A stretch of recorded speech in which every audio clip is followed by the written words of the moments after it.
can.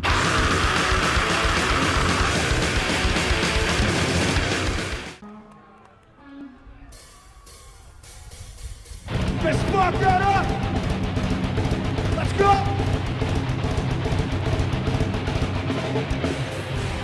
No rest.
We're backstage once again here at Heavy TO with none other than Dez from Devil Driver. Thanks for being with us, man. Thanks for having me, man. Appreciate it.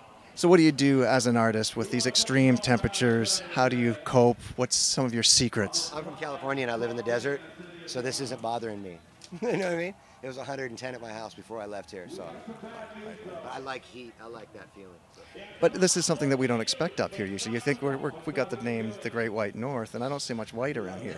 No, there's no white. It's all heat, man. There's some people not feeling well about it, but I'm having a good time today for sure. A lot of good bands, a lot of good people. So. Speaking of not feeling well, you had a little health issue with Bobby.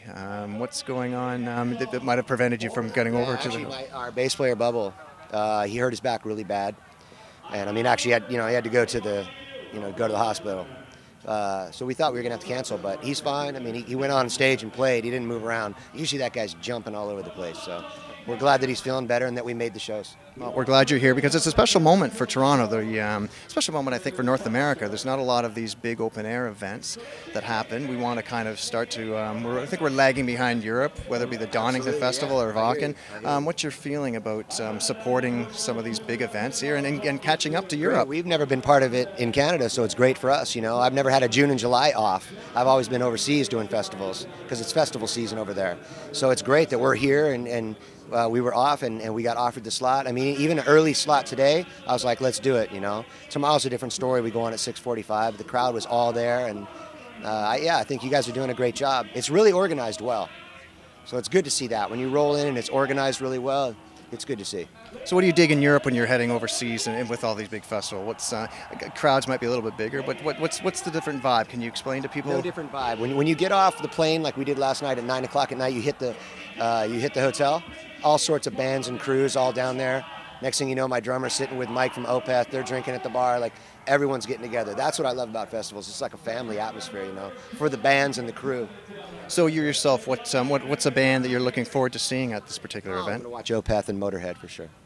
Anyone that you hang around with, or you'd like to hang around with, or someone you'd like to meet? I know all of them, and it's just a great honor to be playing with all of Megadeth, everybody. You know, I've toured with Mustaine when I was with Cold Chamber, and we did some shows with them with Devil Driver. So we know everybody. We know everybody's crew and all the bands. That's the good time right there. And you're still working on supporting The Beast, correct? Yeah, we are. It's only 6 or 7 months old. So, right. So any thoughts on new material? Are you doing any writing on the road, or you're just trying to focus on? We've got a lot of new material, actually. But I don't think we're going to be coming off the road till end of next year, probably, you know. Usually we run about 2 years between records. This one's going to run a little bit longer. Now that whole tour business model has kind of been thrown to the wayside with this digital generation. Are you still have the vibe of wanting to make albums, or maybe inclined to release just a single on iTunes, or you got that old school? I mean, my view how things are now is I think a band should release a song once a month for 2 years straight. That should be the record deal. Should go in, should cut 24 songs, release one a month, and then go tour. Not put it out as a whole unit. But I digress. Anybody at Roadrunner agree with that philosophy? No, you know, we're going to see what really happens with the business and with Spotify and with everything that's coming out now. We're going to see what happens, you know. I try to worry myself about that stuff when I'm in business mode. Right now I'm in artist mode, so I'm not thinking about it. You know, as long as people are getting the music, that's what's important to me. It just, if they try to get it legally, it'd be better for everybody. So new material done, would you be able to release a single next month? Maybe. I've got vocals for tons of songs written, so it's really all up to the guys, you know. I don't want to force anybody to get in. We don't want to do anything quick or fast. We want to make sure that we're prepared. But this tour is going to definitely unbeast. It's definitely going to run longer than the rest of the records. So. You brought up Coal Chamber. That's not a nasty subject. That's still part of your... Not a nasty subject. I don't know why it would be. I mean, you know, I had great times with those guys. We did really well.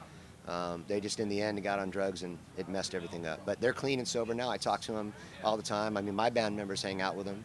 Meeks came on stage and did Loco with us at a Pasadena show that we did, or Pomona show, excuse me. Any talk of any reuniting? They've been talking to me and saying let's do some shows here or there, but really I've got so much going with Devil Driver at this point that it's hard to look at this point. For old school fans, anything in the archive that might be put out? We've got songs that we've never put out that we may put out, absolutely. What it is for me is knowing that I made the right decision, that I was feeding the monster money, that's how they were getting drugs. So as soon as I left, they all got clean and sober.